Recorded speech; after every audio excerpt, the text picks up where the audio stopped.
रामकृष्ण गुरुकृपा वारकरी चॅनलमध्ये आपलं स्वागत आहे. चॅनलला लाईक करा, सबस्क्राईब करा. रामकृष्ण. संसाराच्या अंगी अबगीच व्यसने, संसाराच्या अंगी अबगीच व्यसने, आम्ही या कीर्तने शुद्ध झालो. आता हे सोवळे झाले त्रिभुवनी, विषमधोनी सांडियले.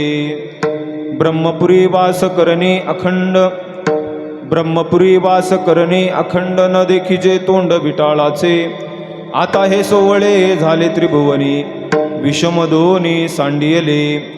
तुका म्हणे आम्हा एकांताचा वास, तुका म्हणे आम्हा एकांताचा वास, ब्रह्मी ब्रह्मरस सेवू सदा.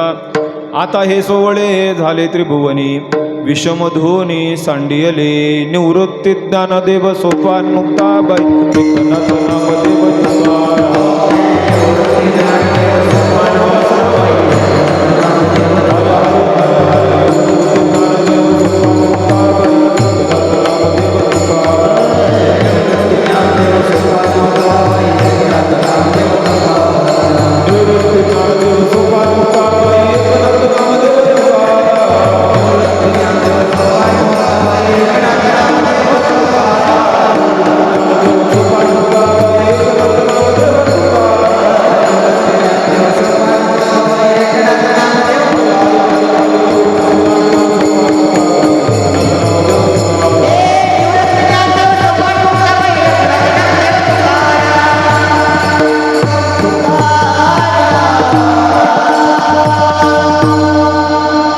ब्रह्मानंदं परमसुखदं केवलज्ञानमूर्तिं, द्वन्द्वातीतं गगनसदृशं तत्त्वमस्यादिलक्षणम्, एकं नित्यं विमलमचलं सर्वादिसाक्षिभूतं, भावातीतं त्रिगुणरहितं सद्गुरुं तं नमामि.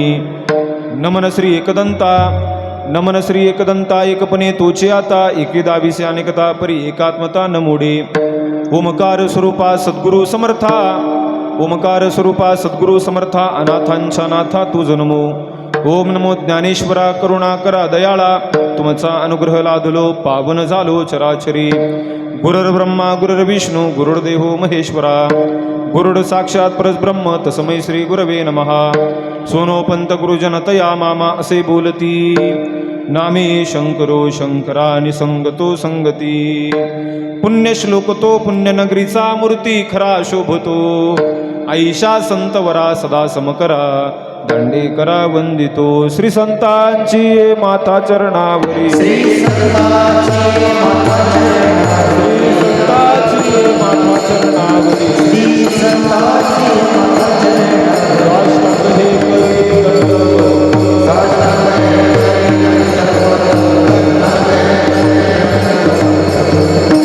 श्री संतांचे माता चरणावरी साष्टांग हे करी दंडवत. महायोग पीठे तटे भीमरथ्यम वर पुंडरीकाय दानवतातुं मुनींद्रहि. समागत तिष्ठं तमानंद कंदम परब्रह्मलिंगम भजे पांडुरंगम. पांडुरंगा गुरु प्रथम नमन, दुसरे चरण संतांशिया, त्यांच्या कृपादाने कथेचा विस्तारू. बाबाजी सद्गुरु दास तुका, मस्तक हे पायावरी या वारकरी संतांच्या. संसाराच्या अंगी अबगीच व्यसने, संसाराच्या अंगी अबगीच व्यसने, आम्ही या कीर्तने शुद्ध झालो. आता हे सोवळे झाले त्रिभुवनी, विषमधोनी सांडियले. विश्वमांगल्याचं स्वप्न उराशी बाळगून अखिल मानव जातीच्या कल्याणाकरता ज्यांनी गीतेवर ब्रह्मानंदाची लहरी प्रगट केली, असे श्री ज्ञानी यांचे राजे योगी यांची माऊली, कैवल्य साम्राज्य चक्रवर्ती संत श्रोमणी माऊली महावैष्णव ज्ञानोबराय भगवान मायबापांनो, ज्ञानेश्वर महाराजांनी या वारकरी संप्रदायाचा भागवत धर्माचा ज्ञानाने पाया रचला. ज्ञानदेवे रचिला पाया, उभारिले देवालया. संत श्रेष्ठ ज्ञानेश्वर महाराजांनी वारकरी संप्रदायाचा पाया तर ज्ञानाने रचला, पण या संप्रदायाला वैराग्याचा कळस त्यांनी चढविला. इंद्रायणी नदीचं पाणी पिऊन ज्यांची वाणी तृप्त झाली, ज्यांच्या रसवंतीला भर आला, भंडारा भामचंद्र बोरलाला ज्यांनी भाऊबंद मानलं, वृक्षवल्लीला सोयर मानलं, एवढंच नाही तर मायबाप तर दगडाचे टाळ केले, पक्ष्यांना सुस्वराने भजन आळवायला लावलं. ज्यांच्या वाणीमध्ये सूर्याची प्रखरता, आकाशाची विशालता, हिमालयाची उत्तुंगता, आईची वात्सल्यता, मित्राची सख्यता, कधी कधी वज्रापेक्षाही कठोर आणि प्रसंगी लोण्यापेक्षाही मधुर शब्द असे ज्यांच्या वाणीत आहेत, असे संत हृदय सम्राट जगद्गुरु श्री तुकोबराय यांचा हा 4 चरणाचा आपण आयुष्यभर केलेला साधनेचा परिपाक सांगणारा एक अतिशय महत्वाचा आणि अत्यंत गोड असणारा अभंग आज या ठिकाणी 20व्या दिवसाच्या कीर्तन रूपी सेवेकरता आपल्या समोर घेतलेला आहे. विठाला अतिशय सुंदर योग आहे. श्री अधिक मास पुरुषोत्तम मास आपण खऱ्या अर्थानं या महिन्याला खऱ्या अर्थानं म्हणतो. म्हणून या पुरुषोत्तम मासाच्या अधिक मासाच्या पर्व काळावरती वर्ष 99 32वा अधिक मास खऱ्या अर्थानं गेली मोठी परंपरा अनेक वर्ष झालं आपण या ठिकाणी मोठ्या उत्साहात, मोठ्या आनंदात, मोठ्या भक्तिपूर्ण वातावरणात या ठिकाणी चक्रेश्वर मंदिर देवस्थान ट्रस्ट असतील, चाकण पंचक्रोशीतील सर्व ग्रामस्थ मंडळी असतील, आपण सर्व माता पिता बंधू भगिनी आपणा सर्वांच्या सहकार्यानं गेली अनेक वर्षापासून आपण या ठिकाणी हा सप्ताह मोठ्या उत्साहात, मोठ्या आनंदात, मोठ्या भक्तिपूर्ण वातावरणात या ठिकाणी साजरा करत आहात. याचा अतिशय आनंद आहे. म्हणून आनंदाच्या विषयी वर्णन करत असताना आमचे बाबा फार सुंदर सांगतात. ते म्हणतात की आनंद एक उत्कट ईश्वरीय वरदान, आसमंत प्रफुल्लित करणारी एक दिव्य संवेदना, मनमोहराच्या पिसाऱ्यातून जणू निळ्या घनश्यामाची अनुभूती, प्रत्येकाच्या जीवनातील वाहणारा स्नेह जरा पण त्याचा करावा लागतो सोळा. तो सोळा गेली आपण अनेक वर्ष 99 वर्ष झालं या ठिकाणी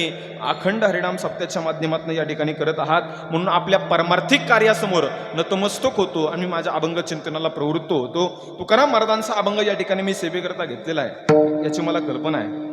अभंगातला विषय अतिशय गोड आहे याची सुद्धा मला कल्पना आहे. आणि आता देशमुख सर वेळ भरपूर होत आला याची सुद्धा मला कल्पना आहे. परंतु सगळ्या कल्पना लक्षात घेता ज्यावेळेस आमच्या पटोडे महाराजांचा कार्यक्रमाच्या संदर्भात फोन होता त्यावेळेस आमचं असं काही ठरलं नव्हतं की अभंग पूर्ण सोडवावं लागेल. ठरलं आपलं असं काही, म्हणजे मी ठरवून आलेलो नाही आणि ठरवून सुद्धा आलेलो नाही. तुम्ही श्रोते जाण करा, दोन्ही अर्थ तुमच्या लक्षात आले असतील. अभंग पूर्ण सोडवेल हे मी काही ठरवून आलेलो नाही आणि नंतरचं ठरवायची आमची परंपरा नाही. आम्ही जोग महाराजांचे आहोत. विठाला विठाला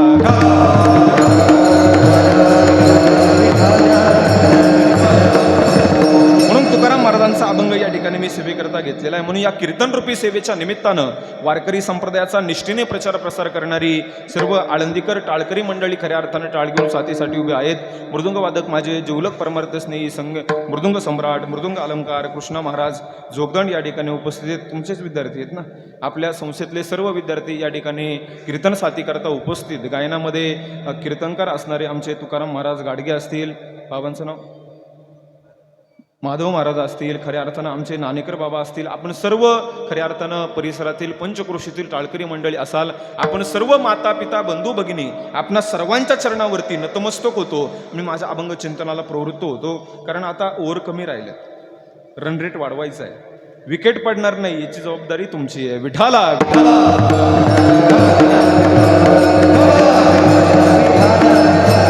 तुकाराम महाराजांचा अभंग खऱ्या अर्थाने या ठिकाणी मी सेवेकरता घेतलेला आहे. आणि तुकाराम महाराजांचं वर्णन करत असताना तुकाराम महाराजांचं वर्णन अनेकांनी अनेक पद्धतीने केलं. मायबापांनी तुकोबऱ्यावर प्रेम करणाऱ्या मंडळींनी तुकोबऱ्यांचं कौतुक केलं, यात नवल नाही बाबा. पण तुकाराम महाराजांचा एकेकाळचा कट्टर विरोधक तुकोबऱ्यांचं वर्णन करताना आरती लिहितो.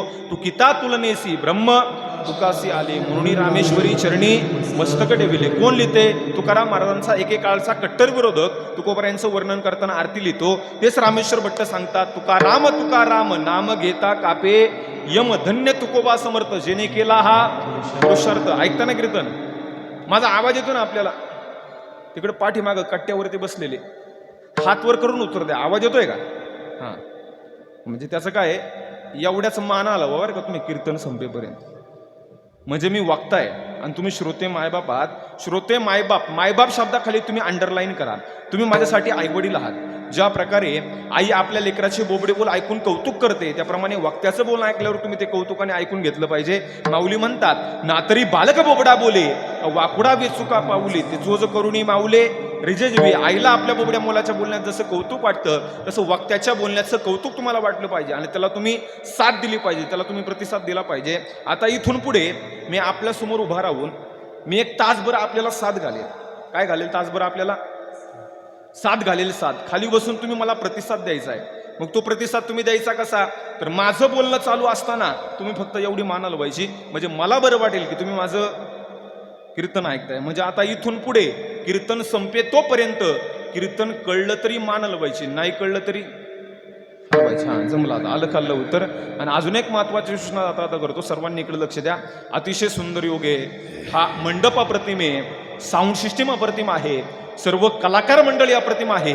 इतकं सगळं सुंदर वातावरण असताना त्या वातावरणाचा इफेक्ट तुमच्या चेहऱ्यावरती जाणवला पाहिजे. आणि कीर्तन हे अंतःकरणाला समाधान देतं बाबा. कीर्तन हे अंतःकरणाला समाधान देतं. या जगामध्ये महाराज आपल्याला अशी काही लोक पाहायला भेटतात की ज्यांच्या जीवनामध्ये आनंदही नसतो आणि निर्भयताही नसते. काही लोक अशी आहेत की ज्यांच्या जीवनामध्ये निर्भयता आहे पण आनंद नाही. पण साधू संतांच्या जीवनामध्ये आनंदही आहे आणि निर्भयताही आहे. महाराज म्हणतात सदा नाम घोष करो हरी कथा येणे सदा चित्ता समाधान सर्व सुख ल्यालो सर्व अलंकार आनंदे निर्भर डुलतो सो. कीर्तन प्रवचन ऐकल्यानंतर तो आनंद आणि ती निर्भयता आपल्या चेहऱ्यावरती प्रगट होते. म्हणून प्रसन्न चेहऱ्याने कीर्तन ऐका. आणि अजून एक महत्वाची सूचना आता करतो, सर्वांनी इकडे लक्ष द्या. सर्व जगातलं दुःख ऐकता ना कीर्तन? हो म्हणा, नाही तर नाही म्हणा, मानानं उत्तर द्या मला. हा, सर्व जगातलं दुःख देवाने आपल्याच वाट्याला दिले असे चेहरे करून बसू नका बरं का, मला भीती वाटते त्याची. म्हणून प्रसन्न चेहऱ्याने कीर्तन ऐका. तुकाराम महाराजांचा अभंग या ठिकाणी मी सेवेकरता घेतलेला आहे. तुकाराम महाराजांचं वर्णन करत असताना तुकाराम महाराजांचं वर्णन अनेकांनी आहे, अनेक पद्धतीने केलं मायबापांनो. अरे दुपारी 12:30 वाजता ज्याने काठीने मारलं, काठीने मारणारा कोण होता बोला? काठीने मारणारा मंबाजीबा होता. आणि त्याच्या दारात संध्याकाळच्या वेळेला जगद्गुरु तुकोबऱ्या उभे आहेत. आणि तुकाराम महाराजांनी मंबाजीबाला हात जोडली, बुवा तुम्ही कीर्तनाला चला. त्यावेळेस मंबाजीबा तुकोबऱ्यानं म्हणतोय, तुकोबा सकाळी काठीने मार खाल्लेला कमी पडला वाटतं. त्यावेळेस तुकाराम महाराज म्हणले, नाही महाराज, तुम्ही जर त्या ठिकाणी कीर्तनाला आला नाही ना तर मला त्या ठिकाणी कीर्तन करावंसं वाटत नाही, तुम्ही कीर्तनाला चला. आणि त्यावेळेस जगद्गुरु तुकोबऱ्या मंबाजीबाला म्हणले, महाराज तसं नाही, मला मारून मारून तुमचे हात दुखत असतील. काय म्हणतात जगद्गुरु तुकोबऱ्या? मला मारून मारून तुमच्या हात दुखत असतील, तुमच्या हात दुखतात ना महाराज, चला मी तुमच्या हाताला तेल लावून देतो. वाक्य कुणाचं आहे? तुकाराम महाराजांचं वाक्य. ऐकतोय कोण? मंबाजीबा वाक्य ऐकतोय. अरे दुपारी 12:30 वाजता ज्याने काठीने मारलं त्याला परमार्थात ओढून आणण्याची ताकद ज्या तुकोबऱ्यामध्ये आहे, 13 दिवस गाथा तरंग ठेवण्याची ताकद ज्या तुकोबऱ्यामध्ये आहे, त्या तुकाराम महाराजांचा सेवेला निवडलेला अभंग आहे. म्हणजे तुकाराम महाराज म्हणजे साक्षात प्रेममूर्ती नामदेवांचा कलियुगातील दुसरा अवतार आहे. एकदा चंद्रभागेच्या पवित्र वाळवंटामध्ये सगळे साधू संत बसलेले आहेत आणि त्यांच्यामध्ये विषय असा निघाला की वाल्मिक ऋषींनी 100 कोटी श्लोकांचा रामायणासारखा ग्रंथ लिहून काढला. मग नामदेवांनी विचार केला, अरे इतकं पाप करून सुद्धा नंतरच्या काळामध्ये वाल्मिक ऋषींनी 100 कोटी श्लोकांचा रामायणासारखा ग्रंथ लिहिला असेल तर मी 4 युगापासून परमात्म्याची भक्ती करतोय. महाराज म्हणतात, चायुंगाचा भक्त नामा उभा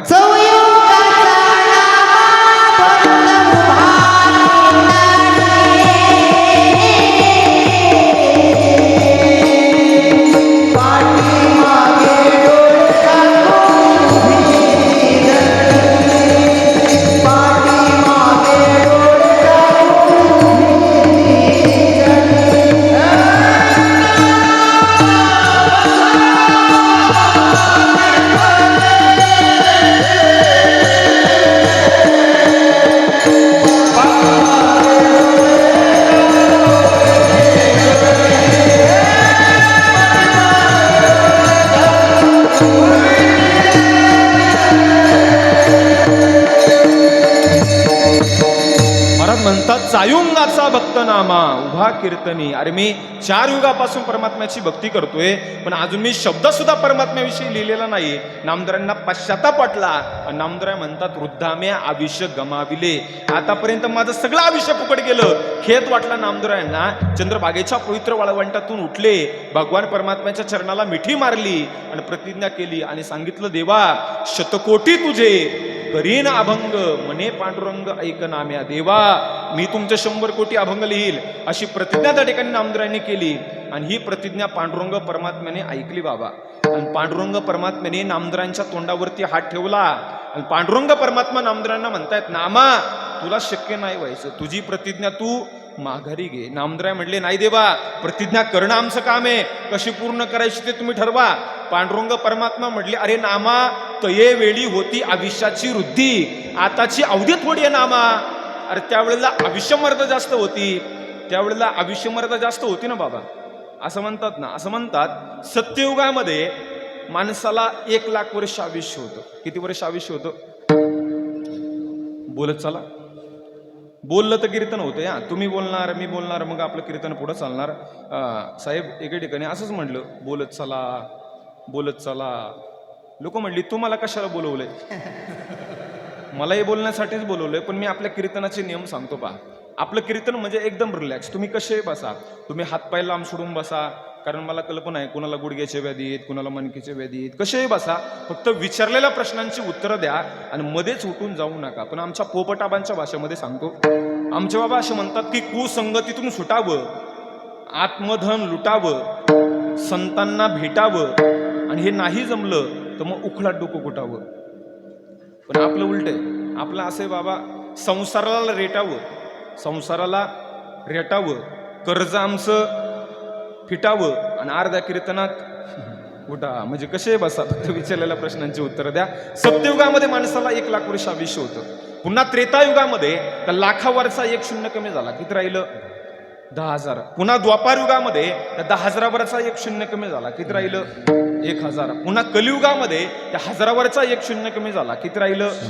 100. आता आपण सगळे मिळून देवाला विनंती करू की देवा, आता तुम्ही शून्य कमी करण्याच्या भानगडीत पडू, कारण आता एक शून्य कमी झाला तर किती राहत? 10च राहतील ना बाबा. आणि 10 वर्षात आपल्या 2च पंचवार्षिक होतात ना. म्हणजे बाकीचे युद्ध कधी पाहणार? महाराज म्हणतात अल्प आयुष्य मानव देह शतकनी लेते अर्धरात्र खाय. म्हणजे त्याच्यातले तर दिवसा झोपणारे वेगळे बरं का सर, ओव्हर टाइम करणारे त्यांचं वेगळं गणित जातं. देव म्हणले नामा त्यावेळेला आयुष्यमर्यादा जास्त होती, तुला शक्य नाही व्हायचं. नामदेव म्हणले नाही देवा, प्रतिज्ञा करणं आमचं काम आहे, कशी पूर्ण करायची ते तुम्ही ठरवा. परिणाम असा झाला, विद्येची देवता असणारी भगवान सरस्वती माता भगवान पांडुरंग परमात्म्याने नामदेवांच्या वाणीवरती विराजमान केली. शारदेशी सांगे तेव्हा ऋषिकेशी बैस जिबेवरी नामयाच्या. साक्षात सरस्वती माता नामदेवांच्या वाणीवरती विराजमान केली आणि नामदेवांच्या कुटुंबातील 14चे 14 लोक अभंग लिहायला बसले बाबा. 96 कोटी अभंग लिहून पूर्ण झाले. आणि मग नामदेव देवाच्या जवळ गेले आणि देवाला म्हटले, देवा मला माझं आता अवतार कार्य संपवायचे, मला समाधी घ्यायची आहे. म्हणून नामदेवांच्या आग्रहास्तव भगवान पांडुरंग परमात्म्याने नामदेवांच्या कुटुंबातील 13 लोकांना आषाढ वद्य त्रयोदशीला महाद्वारात समाधी दिली आणि उरलेले 4 कोटी अभंग लिहिण्याकरता तेच प्रेममूर्ती नामदेवांचा कलियुगातील दुसरा अवतार म्हणजे जगद्गुरु तुकोबराय.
जगद्गुरु तुका अवतार नामयाचा संप्रदाय सकळांचा इथून या. सुंदर प्रमाण दिलं बाबांनी. एकदा जोरदार टाळ्या वाजवा. मी नेहमी सांगत असतो बाबा, काहींकडं बंदूक असते तर दारुगोळा नसतो, काहींकडं दारुगोळा असतो तर बंदूक नसते, काहींकडं बंदूकही नसते आणि दारुगोळा पण नसतो. पण इथं बंदूक आहे आणि दारुगोळा पण आहे. नसेल समजलं तर सांगतो, काहींचं पाठांतर असतं तर गाता येत नाही, काहींना नुसतंच गाता येतं तर पाठांतर नसतं, काहींचं पाठांतरही नसतं आणि गाता येत नाही. परंतु तुम्हाला द्यावे तेवढे धन्यवाद खऱ्या अर्थानं थोडेच आहेत. ते गणपती बाप्पाची स्तुती करताना आपण एक श्लोक म्हणतो पहा. श्लोक सर्वांच्या पाठातला आहे. महाराज म्हणतात, वक्रतुंड महाकाय सूर्यकोटी समप्रभ. आपल्याला असं वाटतं या श्लोकामध्ये गणपती बाप्पाची स्तुती केली आहे, परंतु महाराज म्हणतात वक्रतुंड. वक्रतुंड म्हणजे काय? वाकड्या तोंडाच्या. महाकाय, महाकाय म्हणजे काय? डेबऱ्या पोटाच्या. म्हणजे माझ्याकडे बघू नका, एवढं काही नाही नाही बाबा. महाराजांकडे पाहिल्याच्या नंतर मला असं वाटतं कधी आयुष्य दशा येईल, पण आता अवघड झालं बाबा, प्रवास वाढला. असं म्हणतात, वाजवणारा बोटात, वाजवणारा बोटात, गाणारा ओठात आणि कीर्तनकार पोटात. पुढे बघू नका, मेड इन कनेर सर. आणि असलं पाहिजे. महाराज म्हणतात की आम्हाला अणुमध्ये रेणूमध्ये खऱ्या अर्थानं परमात्मा दिसतोय. म्हणजे तुकाराम महाराज म्हणजे साक्षात प्रेममूर्ती नामदेवांचा कलियुगातील दुसरा अवतार आहे. तुकाराम महाराज लोकांना म्हणतायत, अरे तुम्हाला मंदिरापर्यंत जायला वेळ नाही ना, मी तुमच्या घरापर्यंत देव घेऊन आलोय. घ्या देव, देव घ्या कोणी, देव घ्या कोणी. आयता आला घर पुसोनी म्हणजे फडकं घेतलं, पाण्यात ओलं केलं पुसला, असं नाही अर्थ होत बरं का. नाहीतर महाराज म्हणतात ना, पुसावेसे हेच वाटे. तुकाराम महाराज म्हणतात, अरे मी आयता देव आणून दिलाय, घ्या देव. सोप्या भाषेत सांगू का, सोप्या भाषेत होम डिलिव्हरी. होम डिलिव्हरी म्हटलं की बाबा हे लहान मुलं सगळ्यांना कळतं, कारण आपण इंग्रज आडलोय ना, आपण इंग्रज आडलोय. मराठी लोकांनाच मराठी भाषा कळत नाही, ही फार मोठी शोकांतिक आहे. पण तुम्हाला एक सांगू का, मराठी भाषेसारखी गोड भाषा नाही बरं का. इंग्रजी भाषा दळिद्री आहे. ती दळिद्री कशी ती पण मी तुम्हाला सांगतो. इंग्रजी एला सुरू होते. ए फॉर, लहान मुलं आहेत ना इथं, मला जोरात आवाज आला पाहिजे. ए फॉर ऍपल म्हणजे काय, सफरचंद. आणि झेड फॉर जबरा म्हणजे काय, जबरा असते, जबरा म्हणजे घोडा म्हणते. म्हणजे इंग्रजी भाषा ऍपलला सुरू होते आणि जबऱ्याला संपते. म्हणजे खाता सुरू होते आणि जनावर बनून सोडून देते. पण आमची मराठी भाषा तशी नाही आहे. मराठी भाषा अपासून सुरू होते आणि शेवटी ज्ञानाला जाऊन संपते. म्हणजे अज्ञानापासून प्रवास सुरू होतो आणि शेवटी ज्ञानी बनून सोडून देते. विठाला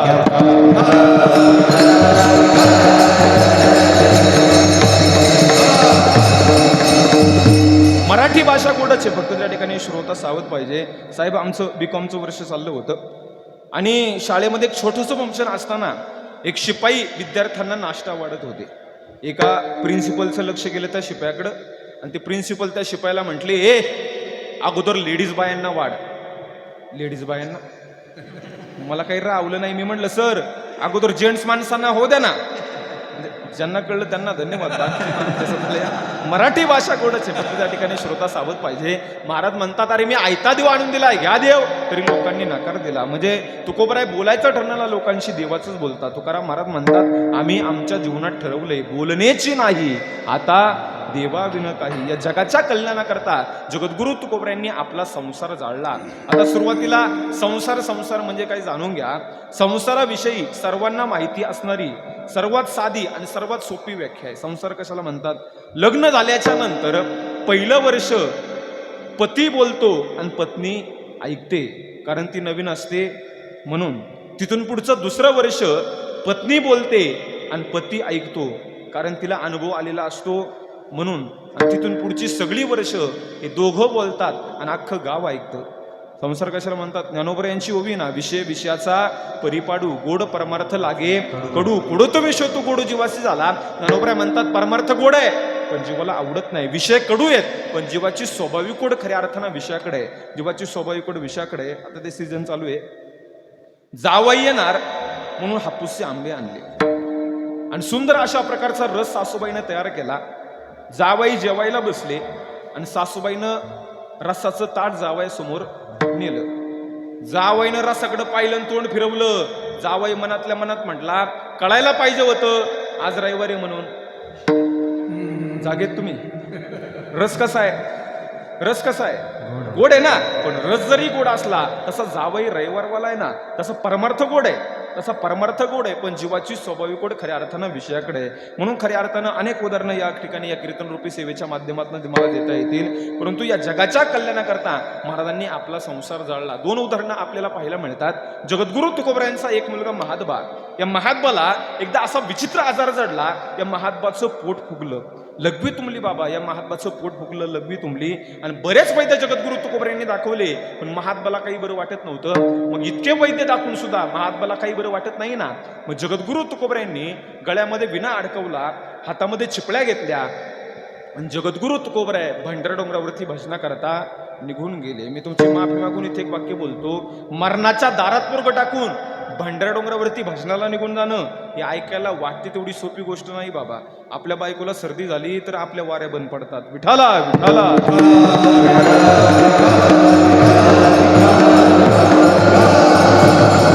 जगद्गुरु तुकोबराय मरणाच्या दारात पोरग टाकून भंडारा डोंगरावरती भाषणाकरता निघून गेले आणि आईसाहेब जिजामातेनं पाहिलं आणि जिजामाता म्हटली, या काळ्या इठ्यामुळं माझ्या संसाराचं वाटोळं झालं. पदर खोचला कंबरला जिजामातेनं, महात्माच्या हाताला धरलं, ओढत ओढत त्या ठिकाणी महात्माला मंदिरापर्यंत आणलं. महाद्वारात त्या ठिकाणी त्याला आदळलं आणि तेच परमात्म्याला शिवाय द्यायला सुरुवात करणार. तेच आतापर्यंत महात्माची तुंबलेली लघवी बाहेर पडायला सुरुवात झाली. काशीबाईचं लक्ष गेलं, सांगितलं आईला पटकन बाहेर घे. बाहेर घेतलं महात्माला, त्याचं पोट सगळं रिकामं झालं. महात्मा बसले, बोलायला लागले. महात्माला बोलताना पाहून काशीबाई आपल्या आईला म्हणते, आई बघ ना देव किती दयाळू आहे. अगं देवानच नाही का आपल्या दादाला बरं केलं, बघ ना देव किती दयाळू आहे. पण जिजामाता ऐकतील कसले बाबा?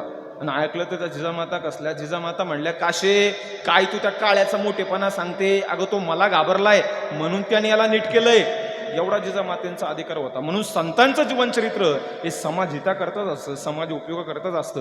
फक्त त्याचं अनुकरण आपण आपल्या जीवनामध्ये करत नाही. म्हणून तुकाराम महाराज म्हणतात, जर जीवाला परमात्म्याची प्राप्ती करून घ्यायची असेल तर महाराज म्हणतात, संतांच्या वचनाशिवाय प्राप्ती होऊ शकत नाही. हरी प्राप्ती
संतांचे ते पाय. म्हणून जीवाला परमात्म्याची प्राप्ती करून घ्यायची असेल तर महाराज म्हणतात, संतांच्या वचनाशिवाय प्राप्ती होऊ शकत नाही. मग संत कसे असतात आणि खरा साधू कसा असतो आणि खरा साधू हा समाजाला कळायला पाहिजे, याकरता तुकोबरायांना परिचय करून द्यावा लागला, बोलावं लागलं तुकोबरायांना. हे पहा, समाजाने नको त्याच्या पाठीमागे लागून समाजाने आपलं वाटोळं करून घेऊ नये, जीवन उद्ध्वस्त होईल. पहा, मला सांगा, भागवतामध्ये महात्मा परीक्षित शमीक ऋषी हा खरा साधू आहे बाबा, पण महात्मा परीक्षितांना ओळखता नाही आला खरा साधू. परिणामांची कल्पना आहे आपल्याला काय झालं ते. रामायणामध्ये भगवती सीता माता खोट्या साधूला खरं समजून बसल्या. आपण खऱ्याला खोटं, खोट्याला खरं आहे समजतो. परिणामांची कल्पना आपण करत नाही. म्हणून खरा साधू कसा असतो, महाराज म्हणतात, जे का रंजले गांजले त्यासी म्हणे जो आपुले, तोची साधू ओळखतो देव. म्हणून खरा साधू आज समाजाला ओळखता आला पाहिजे, परंतु खरा साधू समाजाला ओळखता येत नाही बाबा. म्हणून आज खरात सारखी औलाद या महाराष्ट्राच्या मातीमध्ये खऱ्या अर्थानं मोठी होते. खरा साधू समाजाला ओळखता येत नाही. आज धर्माची जर दुरावस्था जर कोणामुळे झाली असेल ना, तर तो एक कवी फार सुंदर वर्णन करतो. तो म्हणतो, अरे धर्म राहिले बाजूला अधर्म सुरू झाले, धर्म राहिले बाजूला अधर्म सुरू झाले, गुरूंचा सुकाळ पाहता भोंदूबाबाही गुरु झाले.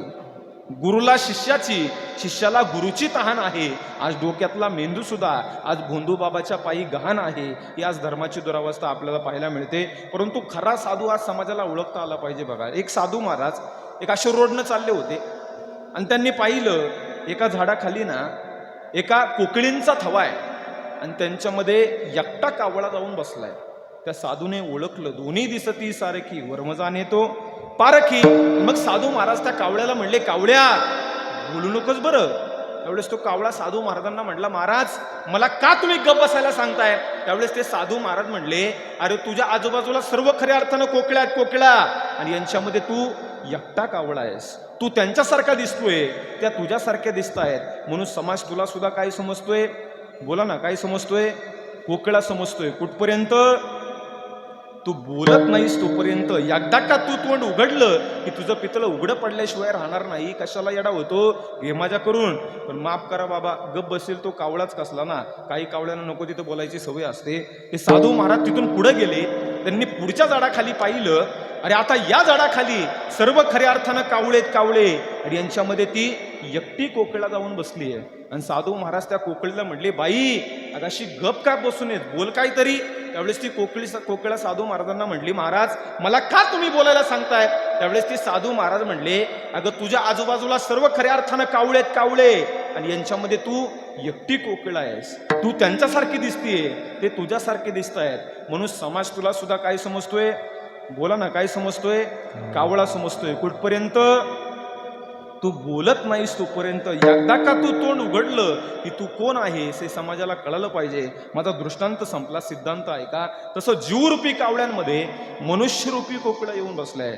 सद्गुरू जोग महाराजांच्या रूपानं असतील, सद्गुरू मामासाहेब दांडेकरांच्या रूपानं असतील, समाजाने त्यांना सुद्धा कावळा समजू नये म्हणून वेळ प्रसंगी संतांना तोंड उघडावं लागलं आणि बोलावं लागलं. म्हणून तुकाराम महाराज म्हणतात, ही अभंगगंगा ही माझ्या मुखारविंदातून खऱ्या अर्थानं जरी बाहेर पडत असली ना, तर तुकाराम महाराज म्हणतात, मी बोलणारा नाहीये, तो परमात्मा माझ्याकडनं ते बोलवून घेतोय. महाराज म्हणतात, साळुंकी मंजूळ बोलत असे वाणी, शिकविता धनी वेगळाची. महाराज म्हणतात, मी जे बोलतोय ते मी स्वतः बोलत नाही. म्हणून काही साधक जगद्गुरु तुकोबारांच्या जवळ आले आणि तुकाराम महाराजांना म्हटले, महाराज जगाची जर आजची परिस्थिती आम्ही पाहायला गेलो तरी सगळं जग त्या ठिकाणी प्रपंचामध्ये गुंतलेलं असताना तुम्ही म्हणताय की नका मज पाशी वधू प्रपंचाची विषयी, तुम्ही संसाराविषयी आम्हाला शब्द सुद्धा काढून देत नाही.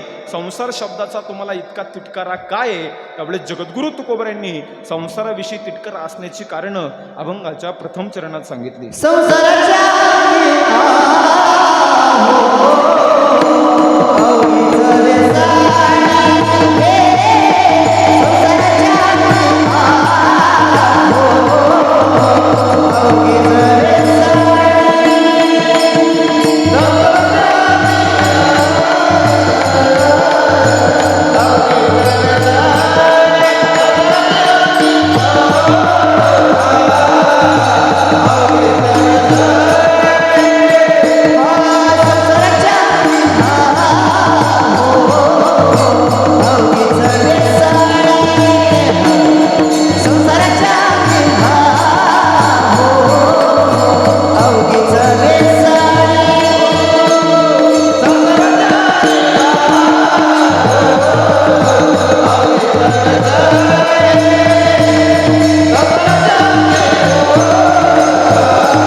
संसाराच्या अंगी अवघीच व्यसने. महाराज म्हणतात आम्ही या कीर्तने शुद्ध झालो. आम्हाला अणुमध्ये रेणूमध्ये खऱ्या अर्थानं परमात्मा दिसतोय. ही परमात्मी क्षेत्रातील रिटायरमेंट आहे बरं का. जिकडे तिकडे परमात्म्याचं दर्शन होणं ही परमात्मिक क्षेत्रातील रिटायरमेंट आहे. म्हणून हे संसार दुःख आम्हाला प्रत्येकाला आहे. मला तसा या ठिकाणी एवढा विस्तार करायचा नाहीये.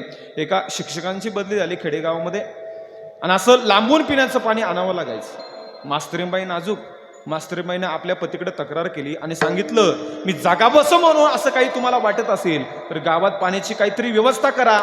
आता जुन्या काळात त्या शिक्षकांनी एक गावात 20,000 रुपयाला एक विहीर विकत घेतली. विहिरीचे कागदपत्र झाले, मूळ मालकाला पैसे दिले, त्याच्याकडनं डॉक्युमेंट घेतल्या आणि एके दिवशी शिक्षक आपल्या पत्नीला म्हटले जा आता आपल्या मालकीची विहीर आहे, आपल्या विहिरीतून तू पाणी पिण्याकरता घेऊन ये. मास्तरीबाईने भांडी घेतली. मास्तरीबाई पिण्याचं पाणी आणण्याकरता गेल्या. पाणी काढायला त्यांनी सुरुवात केली आणि तोच मूळ मालक त्या ठिकाणी आला आणि तो म्हटला बाईसाहेब तुम्हाला पाणी नेता येणार नाही. ती बाई म्हटली अहो आम्ही विहीर विकत घेतलीये, आमची विहीर आहे. तर मूळ मालक म्हटला बाईसाहेब तुम्ही फक्त विहीर विकत घेतली, विहिरीतलं पाणी तुम्ही विकत घेतलेलं नाही, तुम्हाला पाणी नेता येणार नाही. कोर्टात केस गेली आणि कोर्टात केस गेल्याच्या नंतर मूळ मालक म्हटला साहेब यांनी फक्त विहीर विकत घेतलीये, विहिरीतलं पाणी यांनी विकत घेतलेलं नाही. न्यायाधीश हुशार होते. न्यायाधीश म्हटले का हो जर विहीर त्यांची आहे तर मग त्यांच्या विहिरीत तुमचं पाणी कशाला? त्यांच्या विहिरीतलं तुम्ही तुमचं सगळं पाणी काढून घ्या आणि त्यांची विहीर तुम्ही त्यांना रिकामी करून द्या. आता साधा प्रश्न मला सांगा त्याने किती पंप बसवले म्हणजे विहिरीतलं सगळं पाणी निघेलो? नाही ना महाराज. तो पाणी काढेल तेवढ्यात खालून पाणी येणारच आहे. तो पाणी काढेल तेवढ्यात खालून पाणी येणारच आहे. संसाराचं तसंच आहे ना, एक दुःख गेलं ना की दुसरं दुःख येणारच आहे. एक माणूस समुद्राच्या काठावरती उभा होता. बराच वेळ झालं समुद्राच्या काठावरती उभा आहे आणि पाठीमागून एक माणूस त्याचा गंमत पाहत होता. तो म्हणला अरे मी बराच वेळ झालं इथं पाहतोय, तू कशासाठी इथं उभा आहेस? तो म्हणला काही नाही मला समुद्रात स्नान करायचंय. अरे मग कर ना मग स्नान, कशाची वाट पाहतो? तो म्हणला मी लाटा बंद व्हायची वाट पाहतो. आता मला सांगा हा किती दिवस समुद्राच्या काठावरती उभा राहिला म्हणजे लाटा बंद होतील? नाही ना बाबा. एक लाट गेली की दुसरी येणारच आहे, एक गेली की दुसरी येणारच आहे. संसाराचं तसंच आहे ना, एक दुःख गेलं ना की दुसरं दुःख येणार आहे. जुने कीर्तनकार मंडळी पारंपरिक दृष्टांत सांगायचे. जुने कीर्तनकार मंडळी सांगायचे इकडून तिकडून जमून सोसायटी भरली, इकडून तिकडून जमून सोसायटी भरली आणि शेतात जाऊन पाहतो तर मोटर जळाली. जमवले इकडून तिकडून पैसे, घरी आला बाईला म्हटला चहा ठेव, बाई म्हणली याही मर गया. म्हणजे संसार हा दुःख मुळेच महाराज. म्हणून खऱ्या अर्थानं दुःख बांधवडी आहे हा संसार, सुखाचा विचार नाही. म्हणून खऱ्या अर्थानं तुकाराम महाराज म्हणतात की आम्ही या कीर्तने शुद्ध झालो. आता कीर्तनाचे साहित्यिक दृष्ट्या 3 प्रकार सांगितलेत आणि आध्यात्मिक दृष्ट्या 4 प्रकार सांगितलेत. एक आहे स्वरूप कीर्तन. अखंड आपल्या वाणीनं परमात्म्याच्या स्वरूपाचं वर्णन करत राहावं, याला म्हणावं स्वरूप कीर्तन. कसा आहे परमात्मा? सुंदर आहे सुंदर. महाराज म्हणतात राजस सुकुमार मदनाचा किंवा सुंदर ते ध्यान उभे विटेवरी करकटावरी ठेवण्या. एवढा तो भगवान परमात्मा सुंदर आहे. त्याच्या सौंदर्यापुढे आपलं काय गणित करणार ना. काही लोकांना आपल्या सौंदर्याचा खूप गर्व असतो नाही का. ज्याला आपल्या सौंदर्याचा गर्व असेल ना त्यांनी फक्त आधार कार्डवरला आपला फोटो बघायचा. जगातला एकमेव इमानदार जर कॅमेरा महाराज कोणता असेल ना तर तो आधार कार्डवरचा आहे. नो ऍडजस्टमेंट, नो ब्राईटनेस, जसं आहे तसं. एवढा तो भगवान परमात्मा सुंदर आहे. त्याचं वर्णन करताना महाराज म्हणतात माझे आछडे बछडे छपुडे ग राधे रुपडे. काय काय देवाला नाव आहेत? आछड, बछड, छपड, रुपड, एवढी नाव आहेत. कधी आपली आई सुद्धा आपल्या मुलाला प्रेमानं म्हणते ना, कधी राजा म्हणते, कधी वाघा म्हणते, कधी पिल्लू म्हणते. पिल्लू कुत्र्याचं असतं परंतु आपल्याही मुलाला ते म्हटलं जातं ना, प्रेमानेही घेतलेली खऱ्या अर्थानेही त्याची नावं आहेत. आई मला एका आईनं घरीच्या आग्याला नेलं. तिचं पोरगा असं अंगणामध्ये खेळत होतं. गंगाईनं घाणीनं भरलेलं, निशांबडे यायला लागलेले, दिवसा बॅटरीनं बघावं लागेल एवढं गोर. त्याची आई मला म्हणती महाराज कसा बसलाय माझा वाघ? म्हणजे जसा बसलाय तसाच बसू दे, च्या वस्तूवर तू त्याला हात लावू नको. म्हणजे कसं असू द्या, जिचं तिला आवडतं. याला म्हणावं स्वरूप कीर्तन. दुसरं आहे गुणकीर्तन. अखंड आपल्या वाणीनं परमात्म्याच्या गुणांचं वर्णन करत राहावं, याला म्हणावं गुणकीर्तन. तिसरं आहे लीला कीर्तन. भगवान कृष्णाने गोकुळामध्ये जे चरित्र केलं त्या चरित्राचा आपल्याला सप्रेम उच्चार करायचा, आचार करायचा नाही. आणि चौथं आहे नामसंकीर्तन. नामसंकीर्तन कसं असावं? शांतीब्रह्म एकनाथ महाराजांनी फार सुंदर मर्यादा घालून दिली. नाथ महाराज म्हणतात, भक्ती ज्ञानाविरहित इतर गोष्टी न कराव्या, प्रेम भरे वैराग्याच्या युक्ती विवराव्या, जेणेकरून मूर्ती ठसावी अंतरी श्रीहरीची, ऐसी कीर्तन मर्यादा आहे संतांच्या घरची. कशी वर सांगितली तैसी. नाथ महाराज म्हणतात, तुम्ही कीर्तनामध्ये गोष्टी सांगा, पण कोणत्या? भक्ती, ज्ञान आणि वैराग्याच्या. एक माफी मागून एक वाक्य बोलतो. कीर्तनकार मंडळींनी कीर्तनाचे भाव वाढवण्यापेक्षा जर अभंगातले जर भाव काढले ना, तर या समाजाचं कल्याण झाल्याशिवाय राहणार नाही बाबा. या समाजाचं कल्याण झाल्याशिवाय राहणार नाही. म्हणून महाराज म्हणतात की आम्ही या कीर्तने शुद्ध झालो. आम्हाला अणुअणूमध्ये, रेणूमध्ये खऱ्या अर्थानं परमात्मा दिसतोय. म्हणून तुकोबऱ्यांचे जीवनचरित्र आहे ना, ते अत्यंत अलौकिक आणि अद्वितीय अशा प्रकारचं आहे. खऱ्या अर्थानं आम्ही फटोडे महाराज चातुर्मासामध्ये पंढरपूरला असताना एक शंकर महाराज कंदरकर नावाचे फार मोठे महात्मा होऊन गेले आणि चातुर्मासामध्ये खऱ्या अर्थानं त्या ठिकाणी ते प्रवचन सांगायचे. आणि त्यांच्या शिष्याच्या गावी एकदा महाराजांचं कीर्तन ठरलं, शंकर महाराज कंदारकरांचं. महाराज त्याच्या गावी कीर्तना करता गेले आणि कीर्तना करता गेल्याच्या नंतर त्याला कळलं, अरे आपले गुरु महाराज आपल्या गावामध्ये कीर्तनाला येत आहेत. आणि हा कीर्तनाला गेला, कीर्तन वगैरे झालं आणि त्याने आग्रह केला आणि कंदारकर महाराजांना म्हणला, महाराज माझी अशी इच्छा आहे, तुम्ही माझ्या घरी 2 मिनिट चालावं, नका चहा घेऊ पण घराला नुसता पाय तरी लावा. त्याने आग्रह केला शंकर महाराज कंदारकरांना. बाबांचा नाईलाज झाला आणि शंकर महाराज कंदारकर त्याच्या घरी गेले. पण घरी गेल्याच्या नंतर तिथं विसंगती होती बाबा. परमार्थामध्ये विसंगती नकोय, संसारामध्ये विसंगती नकोय आणि परमार्थामध्ये कुसंगती नकोय. संसारात जर विसंगती निर्माण झाली की संसार होत नाही. खऱ्या अर्थानं याच्या घरामध्ये विसंगती होती. याला परमार्थाची आवड होती, परंतु बायकोला मात्र परमार्थाची आवड नव्हती. आणि हा महाराजांना घेऊन घरी गेला, घराच्या आतमध्ये गेला आणि त्याने आपल्या पत्नीला आवाज दिला, ऐकतेस का? माझे गुरु महाराज आलेत, 2 कप चहा ठेव. आणि चहा ठेव शब्द बाईने ऐकले आणि बाई जोरात ओरडली, वाटते का? काय लाजच. पण नशीब याचं, ती महाराजांसमोर लाज म्हटली नाही. उठसूट कुणालाही घेऊन येता आणि चहा ठेवू सांगता. चहात काय डोंबलं टाकू? त्याच्या लक्षात आलं महाराज साखर संपलेली. तो म्हणला, महाराज 2च मिनिट थांबा, मी आत्ता जातो आणि पटकन खऱ्या अर्थानं साखर घेऊन येतो. आणि आपल्या मालकाला घराच्या बाहेर जाताना त्या बाईने पाहिलं आणि तिने कंदारकर महाराजांच्या समोर विष्णू सहस्रनामाला सुरुवात केली. बाबा ओम विष्णू षटकारो अशा सण शिव्या दिल्या माऊलीने. कुठल्या विद्यापीठातून कोर्स करून आली होती काय माहित. म्हणजे एक शिवी पुन्हा येऊन दिली नाही बरं का, न्यू अपडेट व्हायची, न्यू व्हर्जन. म्हणजे त्याच्यातल्या अर्ध्या शिव्या बोला आणि अर्ध्या मालकाला, अर्ध्या शिव्या बोला आणि अर्ध्या आपल्या मालकाला. कंदारकर महाराज शांत वृत्तीचे होते. शांततेमध्ये खऱ्या अर्थानं त्यांनी ते सगळं ऐकून घेतलं. आज साखर घेऊन आला, चहा वगैरे झालं आणि घराच्या बाहेर पडले. आणि घराच्या बाहेर पडल्याच्या नंतर कंदारकर महाराज त्याला म्हणले, का रे, तुझ्या पत्नीला जर परमार्थाची आवड नव्हती तर मला घरी नेण्याची गरजच नव्हती, कशाला मला घरी नेलं? तो म्हणला, महाराज का बरं, काय झालं? म्हणजे आतापर्यंतच त्याला काहीच वाटलं नाही. कंदारकर महाराज म्हणले, अरे तू गेल्याच्या नंतर तुझ्या पत्नीने मला इतक्या शिव्या दिल्या, मला ऐकू वाटत नव्हत्या, मी कानात बोटं घातली. त्यावेळेस तो महाराजांना म्हणतोय, महाराज तसं तिच्या मनात काही नाही बरं. तो महाराजांना म्हणतोय, महाराज तसं तिच्या मनात काही नाही, ती देते तेव्हा देते शिव्या, नाही तर तिचा स्वभाव खूप प्रेमळ आहे. अहो शिव्या देणं म्हणजे मूर्तिमंत दुःख आहे आणि तिथंही प्रेमाची कल्पना करतो का, तर याला दुःख वाटत नाही. म्हणून महाराज म्हणतात, लटिका व्यवहार सर्वा संसार. म्हणून महाराज म्हणतात की तुम्हाला अणुअणूमध्ये, रेणूमध्ये खऱ्या अर्थानं परमात्मा दिसतोय. ही परमात्मिक क्षेत्रातील रिटायरमेंट आहे. म्हणून जिकडे तिकडे परमात्म्याचं दर्शन होणं. हे पहा, जीवन जगत असताना माणसाने कर्म चांगली केली पाहिजे. बघा आज अधिक मासाच्या पर्व काळावरती आपला असणारा खऱ्या अर्थानं हा महिनाभराचा सप्ताह आहे.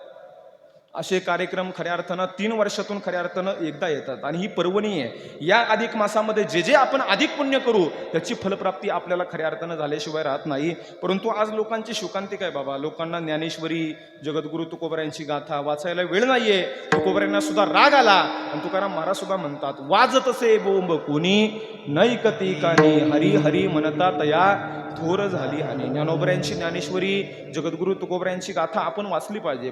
पूज्यश्री मामासाहेब दांडेकरांचे वाक्य आहेत. बाबा असे म्हणत होते की महाराष्ट्रातल्या लोकांनी ज्ञानेश्वरी आणि जगद्गुरु तुकोबऱ्यांची गाथा वाचल्याशिवाय मरू नये बाबा. मरण्याचा आपल्याला अधिकार नाही, पण वेळ नाहीये लोकांना वाचायला. महाराज, माझा एक मित्र होता, आता तो इंग्लिश टीचर झाला. त्याला म्हणलं, अरे जरी तू आता इंग्लिश टीचर असला तरी तू ज्ञानेश्वरी तू वाचली पाहिजे, ज्ञानेश्वरी वाचल्याशिवाय मरू नये आपण. तो म्हटला, हे बघ दत्ता, माझी काही वाचण्याची इच्छा नाहीये, पण तू सांगतो ना म्हणून त्या ठिकाणी मी वाचतो. बाबा तो काय करायचा, रोज 5 पानं वाचायचा, लाल खून त्या ठिकाणी ठेवून द्यायचा आणि शाळेवरती निघून जायचा. पुन्हा दुसऱ्या दिवशी उठायचा, 5 पानं वाचायचा, लाल खून त्या ठिकाणी ठेवून द्यायचा आणि शाळेवरती निघून जायचा. असं 5-6 दिवस झाले. मी त्याच्या घरी गेलो आणि त्याची पत्नी मला म्हटली, महाराज तुम्ही सांगितली त्यांना ज्ञानेश्वरी वाचायला, पण त्यांना त्याच्यात काही देणं घेणं नाहीये आणि काही रस नाहीये. ते काय करतात, रोज 5 पानं वाचतात, लाल खून त्या ठिकाणी ठेवून देतात आणि शाळेवरती निघून जातात. मी म्हणलं ठीक आहे, असं आहे का. मी दुसऱ्या दिवशी त्याच्या घरी गेलो आणि त्याने ती लाल खून ठेवली होती ना, ती मी परत पाठीमागे 5 पानं ठेवली. तो पुन्हा उठायचा आणि तीच 5 पानं वाचायचं.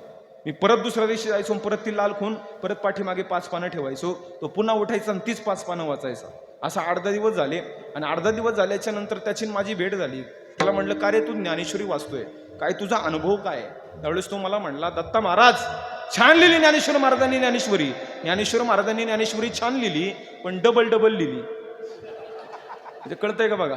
अरे म्हटलं, ज्ञानेश्वर महाराजांनी ज्ञानेश्वरी पुन्हा लिहिली का तू पुन्हा वाचतो. म्हणून वाचायचं म्हणून वाचू नका. पहा, भाव धरुणिया वाचे ज्ञानेश्वरी. संतांनी जे वाङ्मय तयार केलं ना, त्याच्या बुडाशी जाते. शब्द त्या ठिकाणी फार मोठा त्या ठिकाणी तुम्हाला आनंद देतात, पण आजही समाज अंधकारामध्ये खऱ्या अर्थानं झोप येते. पहा ना, दिवाळीच्या सणाला आपली आई रात्रभर जागून त्या ठिकाणी लाडू तयार करते, फराळ तयार करते, पण साधं त्या आईने त्या मुलाने आपल्या आईला म्हणू सुद्धा नाही, आई फार सुंदर लाडू झालेत. एवढी महाराष्ट्रातल्या लोकांची महाराज वाईट अवस्था आहे. म्हणून महाराज संत समाजाला ओरडून सांगतात, आम्हाला अणुमध्ये रेणूमध्ये खऱ्या अर्थानं हा परमात्मा दिसतोय. आमच्याकरता सगळं त्रिभुवन 16 झालं. तेच तुकाराम महाराज अभंगाचे. आता हे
म्हणतात, आता हे सोवळे झाले त्रिभुवने विषम धोनी सांडिले. आम्हाला अणुमध्ये रेणूमध्ये खऱ्या अर्थानं परमात्मा दिसतोय. म्हणून मला या 2-4 गोष्टीतून आपल्याला एवढं सांगायचं आहे की माणसाचा स्थूल देह हा अपवित्र आहे, माणसाचा सूक्ष्म देह सुद्धा अपवित्र आहे आणि माणसाचा कारण देह सुद्धा अपवित्रच आहे. माणूस ज्यावेळेस जन्माला येतो त्याही वेळेला विटाळ असतो आणि माणूस ज्या वेळेस मरण पावतो त्याही वेळेला विटाळच असतो. ते परीक्षित जन्म आख्यानामध्ये भागवताने आपल्याला 2 प्रकारचे सूतक सांगितले पहा.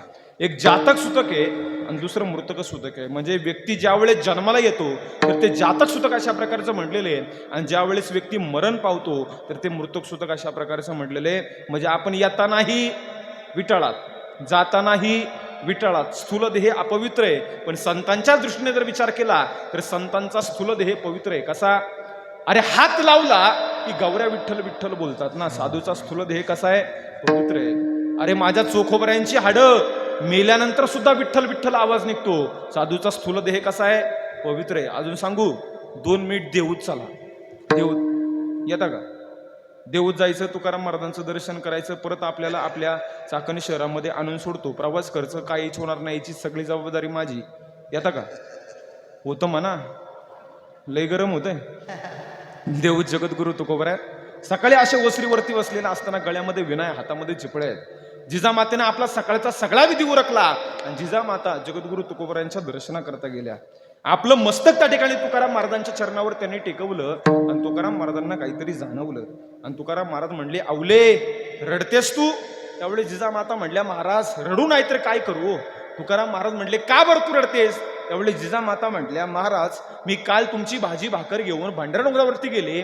तिथं गेल्यानंतर मला असं कळलं की तुम्ही भंडारा डोंगरावरून भामचंद्र डोंगरावरती गेला. मला महाराज भंडारा डोंगरावरून भामचंद्र डोंगरावरती चालत यायला लागलं. महाराज मला चालण्याचा त्रास झाला म्हणून मी रडत नाही. ऐका, जिजामातेंच्या जगद्गुरु तुकोबऱ्याविषयी भावना किती पवित्र होत्या पहा. मला चालण्याचा त्रास झाला म्हणून मी रडत नाही. माझ्या रडण्याचं कारण एवढंच आहे, मी तुम्हाला कधीच वेळेवर जेवण पोचू शकणार नाही का? त्यावेळेस तुकाराम महाराज म्हणले, आवले तुला सांगू, माझं असं काही ठरलेलं नसतं ग. जिकडे माझे पाय नेतील ना तिकडे मी त्या ठिकाणी चालत जातो. पण कोणालाही सांगितलं, तुला म्हणून सांगतो, देहूतून बाहेर पडलं ना, इंद्रायणी उलाडली ना की 3 रस्ते जातात. उजव्या बाजूचा रस्ता जातो भंडारा डोंगराला, मधला रस्ता जातो भामचंद्र डोंगराला आणि डाव्या बाजूचा रस्ता जातो गोराडेश्वराला. आवले तिथं आल्याच्या नंतर प्रत्येक रस्त्याची माती उचलायची, कानाला लावायची आणि ज्या मातीतून विठ्ठल विठ्ठल असा आवाज येईल ना, समजायचं मी त्या दिवशी त्या रस्त्याने गेलेलो आहे. अरे जिजामातेनं हंबरडा फोडला आणि जिजामाता म्हटली, अरे काय अधिकार असेल माझ्या नवऱ्याचा की ज्याने पाय लावला तर त्याच्या पायाखालची माती विठ्ठल विठ्ठल बोलते. साधूचा स्थूल देह कसा आहे? पवित्र आहे. तुकोबऱ्यांनी नुसता पाय लावला तर तुकोबऱ्यांच्या पायाखालची माती विठ्ठल विठ्ठल बोलते. बाबा आपण मातीत जातो तरी विठ्ठल विठ्ठल म्हणत नाही. किती मोठी शोकांतिका आहे ना. म्हणजे विठ्ठल या शब्दाचा अर्थ सांगितला, विकारो विधाता ठकारो नीलकंठा लकारो लक्ष्मीकांत हा विठ्ठल नाम अभिधी येते. म्हणून महाराज सुद्धा म्हणतात, तुम्ही जर दिवसातनं 200 वेळा विठ्ठल विठ्ठल जर नामाचं भजन केलं ना तर असं म्हणतात, शास्त्रीय कारण आहे, त्या माणसाला हृदय विकाराचा झटका येत नाही, त्याचा बीपी सुद्धा लो अशा प्रकारचा राहतो. महाराज सुद्धा म्हणतात, लागोनी या पाया मी तो तुम्हाला करे टाळी मुलामुखी ना. म्हणून संतांच्या संगतीत गेलेल्यांचं खऱ्या अर्थानं कोट कल्याणच झालेलं आहे बाबा. संतांच्या संगतीत गेलेल्या माणसांचं कोट कल्याणच झालेलं आहे. 1938 साली संत तुकाराम महाराजांचा चित्रपट प्रदर्शित झाला पहा. 365 दिवस तो इतका गाजला की पुणेकरांनी तो खऱ्या अर्थानं खालीच उतरून दिला नाही. इतका तो वर्षभर खऱ्या अर्थानं चित्रपट गाजला. आता देऊळबंद खऱ्या अर्थानं गाजतोय ना, तसा त्या काळामध्ये हा चित्रपट खऱ्या अर्थानं गाजला होता. आणि त्या चित्रपटामध्ये संत तुकाराम महाराजांची ज्यांनी भूमिका साकारली होती ना, त्यांच्या जीवनातला तुम्हाला प्रसंग सांगतो. त्यांचं नाव विष्णुपंत पागनीस आणि त्यांच्या जीवनातला प्रसंग सांगतो. ज्यावेळेस चित्रपटाचं शूटिंग चालू होतं पुण्यामध्ये आणि त्या हुबेहूब तुकोबऱ्या खऱ्या अर्थानं त्या विष्णुपंत पागनीसांनी साकारले होते. आणि त्या शूटिंग चालू असताना एक घटना अशी घडली की त्या विष्णुपंतांना चहा प्यायची तलब झाली बाबा. चहा पिण्याची त्यांना तलब झाली आणि त्यांना असं वाटलं, हा तुकाराम महाराजांचा पोशाख मी धारण केलेला आहे, हा पोशाख मी खाली उतरावा आणि मग चहा पिण्याकरता जावं. मी जसा आहे तसाच गेलो तर काय फरक पडेल. आणि त्यावेळेस ते विष्णुपंत पागनीस तुकाराम महाराजांच्या पोशाखामध्ये त्या पुण्याच्या चौकामध्ये एक चहाच्या टपरीवरती चहा पिण्याकरता त्या ठिकाणी गेले आणि चहावाल्याने चहाचा कप त्या विष्णुपंतांच्या हातात दिला आणि त्या 25 पुण्यातल्या वारकऱ्यांनी त्या विष्णुपंत पागनीसांना त्या ठिकाणी त्या अवस्थेत पाहिलं बाबा. आणि त्या वारकऱ्यांना वाटलं, अरे साक्षात आपल्या पुढे तुकाराम महाराजच प्रकट झालेत की काय. म्हणून ते 25 वारकरी आले आणि त्या विष्णुपंत पागनीसांच्या पायाला वाकले, त्यांचं दर्शन त्या ठिकाणी घेतलं आणि त्या विष्णुपंतांच्या हातातला चहाचा कप असा थरथर थरथर कापायला लागला बाबा. तो चहावाला म्हणला, बाबा चहा काय पोळला का तुम्हाला? त्यावेळेस ते विष्णुपंत म्हणले, अरे पिलोच नाही तर मग पोळेल कसा?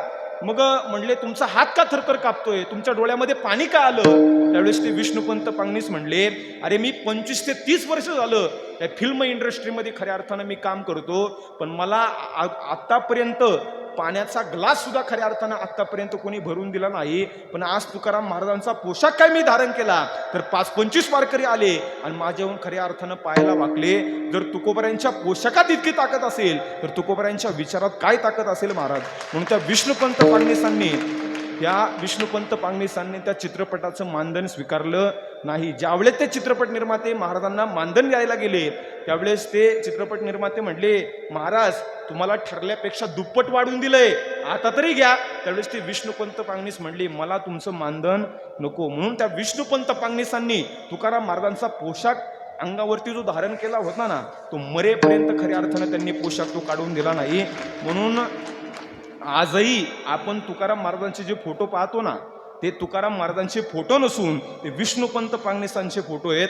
म्हणून तुकोबऱ्यांचा पोशाख काय त्यांनी धारण केला तर तुकाराम महाराजांनी त्यांना किती मोठं केलं महाराज. म्हणून संत हे संत असतात, संतांच्या संगतीत गेलेल्या माणसांचं खऱ्या अर्थानं कोट कल्याणच झालेलं आहे. परंतु खऱ्या अर्थानं महाराज म्हणतात, संत कोणाला म्हणावं तर जे सन्मार्गाने वर्तन करतात, ज्यांच्याकडे विद्याही आहे आणि त्याचबरोबर विनय देखील आहे. म्हणजे विद्या असून विनय ज्यांच्याकडे आहे आणि जे जगाच्या कल्याणाकरता अवतार घेतात ना, त्यांना संत म्हणावं. जगाच्या कल्याणा संतांच्या कष्टविधी पुरोपकारे.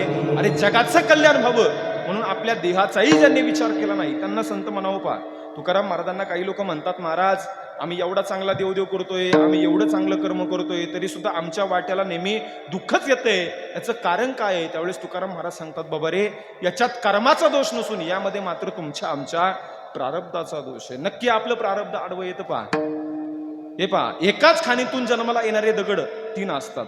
दगड किती असतात? 3 असतात.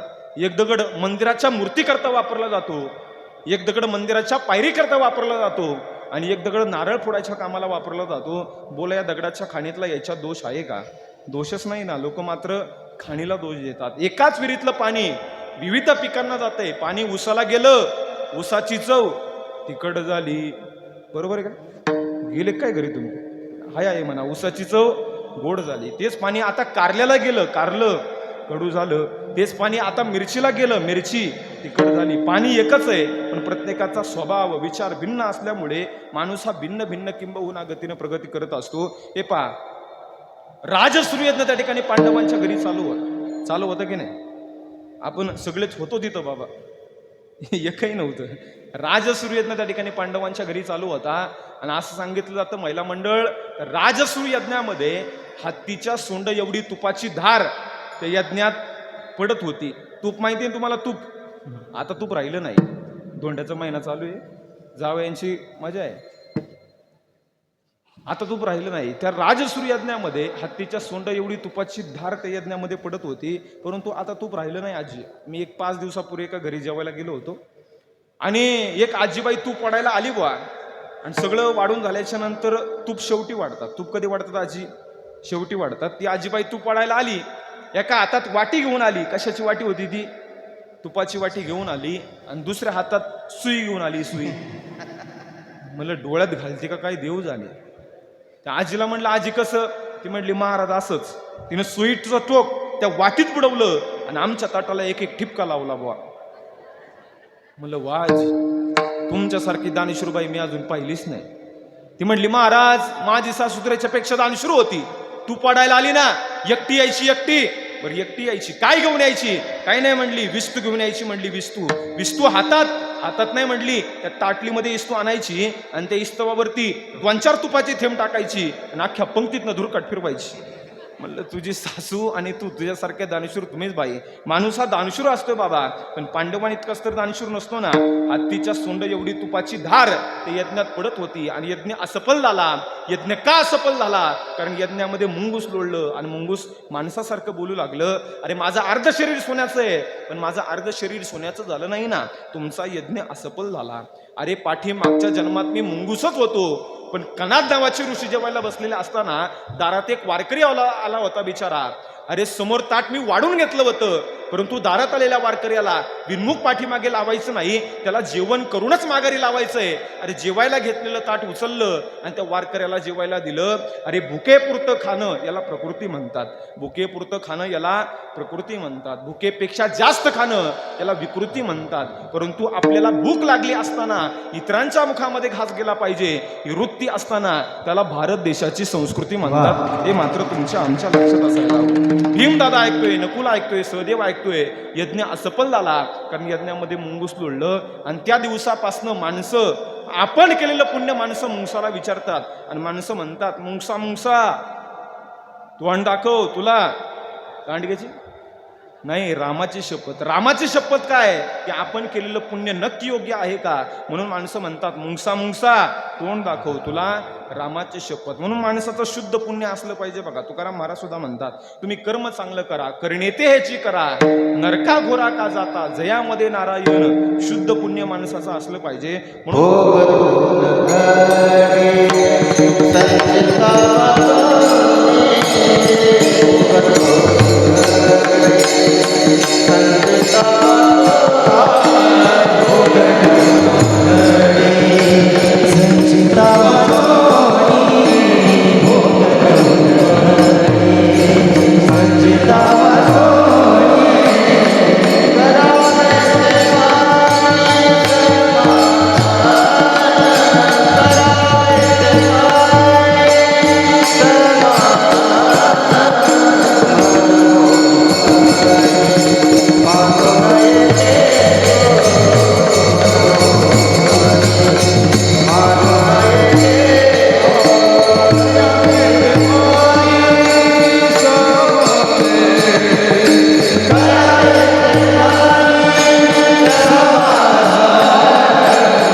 संचिता वाचुनी करावे ते म्हणी समाधान, मनवुनी म्हणी मानू नये खेदू. नुसतं प्रमाण दिलं नाही, ध्रुपदा सकट प्रमाण दिलं. म्हणजे बाबा ध्रुपद माधव बाबा मगर म्हणायचे, ध्रुपद पाठ नसेल तर प्रमाण द्यायचं नाही, आणि दिलं तर मध्येच खऱ्या अर्थानं तोडायचं. म्हणजे नसेल समजलं तर सांगतो, ज्याचे ग्रंथ पाठ तो श्रोता. श्रोत्यांचा अधिकार सामान्य नसतो बाबा. ज्याचे ग्रंथ पाठ तो श्रोता, ज्यांचे अभंग पाठ ते टाळकरी.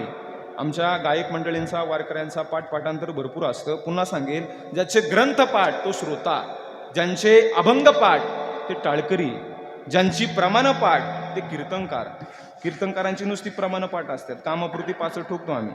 आणि ज्याचं काहीच पाठ नाही ते दिंडीचे मालक.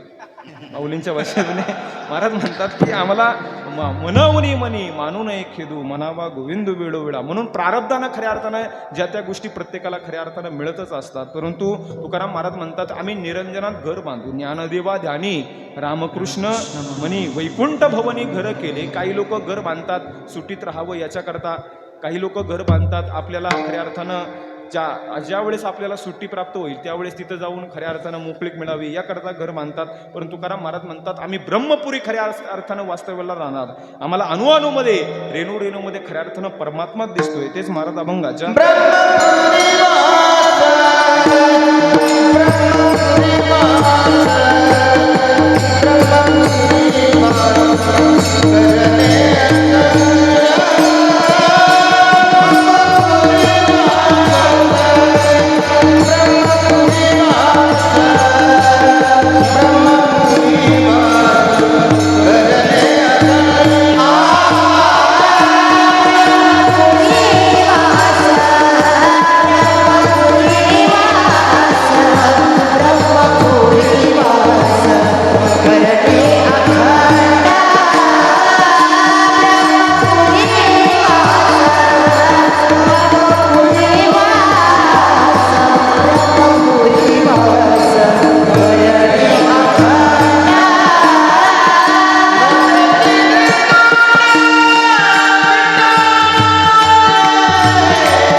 करणे अखंड न देखीजे तोंड विटाळाचे. एक जाणीवही विटाळ आहे आणि दुसरा नेणीवही सुद्धा विटाळ आहे. म्हणून भावार्थ संपला असं गृहीत धरून एकदा वारकरी संप्रदायाच्या नियमाप्रमाणे सर्वांना 2 मिनिटं विनंती, हात वरती करा. पाठीमागं बसलेले, समोर बसलेले, गेली 32 वर्ष झालं, बरोबर ना? 32 वर्ष झालं हा अधिक मासाचा पर्व काळावरती हा महिनाभर असणारा अखंड हरिनाम सप्ताह आपण या ठिकाणी मोठ्या उत्साहात, मोठ्या आनंदात, मोठ्या भक्तिपूर्ण वातावरणात या ठिकाणी साजरा करतोय. हे पहा, हात जो करेल या कीर्तनातील टाळ्यांची टाळाटाळी, मग त्यास काला संपल्यानंतर यमक उटाळी. कुणीच करू नका टाळ्यांची टाळाटाळी. विठोबा रखुमा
तुकाराम महाराजांचा अभंग या ठिकाणी मी सेवेकरता घेतला होता. या अभंगाचा अर्थ असाच असेल असा माझा दुराग्रह नाहीये.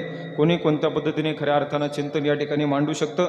म्हणून महाराज म्हणतात की हा संसार खोटा आहे. महाराज म्हणतात संसाराच्या अंगी अवघीचं व्यसने. महाराज म्हणतात आम्ही या कीर्तने शुद्ध झालो. एकनाथ महाराजांनी एका भागवतामध्ये फार सुंदर दृष्टांत सांगितला. एकनाथ महाराज म्हणतात किरुडू तरी कापडाचे, किरुडू तरी कापडाचे. आळंदीच्या एक शेजारी एक राहणारा मनुष्य होता. रविवारची सुट्टी होती आणि रविवारची सुट्टी असल्या कारणाने आपल्या मुलाला म्हणला, बाळा रविवारची सुट्टी आहे, माझ्यासोबत येतो का त्या ठिकाणी दर्शनाला? मुलगा सुद्धा म्हणला, बाबा चला की, मलाही त्या ठिकाणी रविवारची सुट्टी आहे, मी काय घरी करणार आहे.